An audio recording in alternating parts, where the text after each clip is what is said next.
সাবেক মার্কিন পররাষ্ট্রমন্ত্রী ও প্রেসিডেন্ট প্রার্থী হিলারি ক্লিন্টন বলেছেন, বিতর্কিত ধনকুবের ও কুখ্যাত যৌন অপরাধী প্রয়াত জেফ্রি এপস্টেইনের সঙ্গে তার কোনো ব্যক্তিগত সম্পর্ক ছিল না।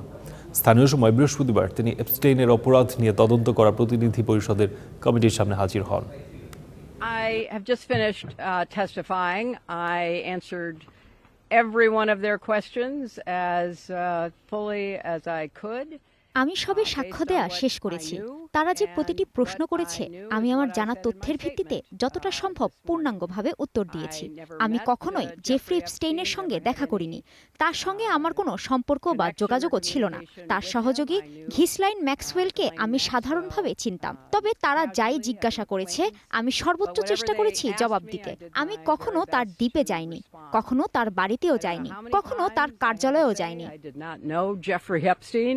I never went to his island. I never went to his